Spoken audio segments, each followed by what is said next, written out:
আছে তাদেরকে ধন্যবাদ, সবাইকে ধন্যবাদ, সুন্দর গান শোনাইলেন।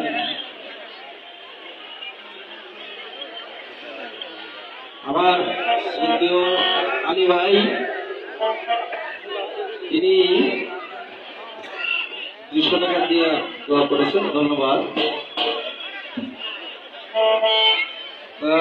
গান গায়ে কত পাইছেন আর কারাই দেওয়া হইতেছে।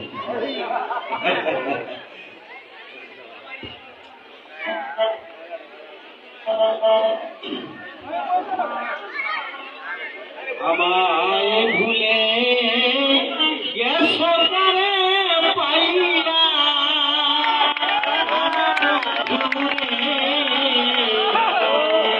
আমায় ভুলে গেছো তারে পাইয়া, আমায় ভুলে গেছো তারে পাইয়া, আমায় ভুলে গেছো তারে পাইয়া।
ধন্যবাদ। আজকে আমাদের কিন্তু এখানে কোনো গান গাওয়ার আমাদের অ্যারেঞ্জমেন্ট ছিল না, আয়োজন ছিল না। তো আমি বুঝলাম খালিক ভাই যে পর্যন্ত ওনারা কষ্টি মানে নাটকে পোশাক নাম করবে আমরা ভাবতে নিয়ে কিছু গান গাবো। তবে বুঝতে পারি না বিক্রমপুর বয়াকে এত সুন্দর গান গায়। সবাই বিক্রমপুর এবং একটা হাততালি দেয়। আমি কিন্তু এই যে মুর্শিদি গান খুব পছন্দ করি, যদিও আমি লেখাপড়া জনৈতে নেই, তারপরেও আমি আধ্যাত্মিক গানগুলো আমার খুব ভালো লাগে। আমাদের বাংলাদেশে অনেক নাম করা বাউল শিল্পী ছিলেন। আমাদের দেশে গ্রামে গঞ্জে রাস্তাঘাটে অনেক পল্লী সাহিত্যের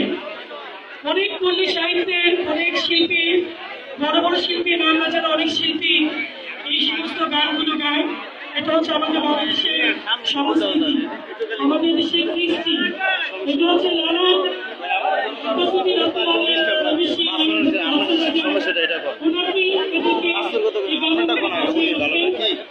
তো আমার যদি আবার সুযোগ হয় আমি বিষ্ণুপুর বেড়াতে হই এবং দয়া করা এই দুজনকে আবার অনুষ্ঠান করে আমি নিমন্ত্রণ করবো।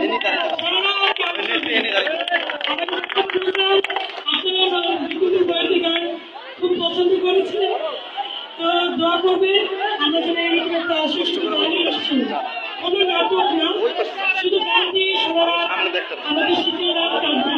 তো সবাই খুশি? আপনারা সবাই আসবেন, এই দুজন শিল্পীকে নিয়ে আসবো। তো এখন শুরু হচ্ছে আমাদের মঞ্চ নাটক মালিক ছিলেন রূপকুমারী।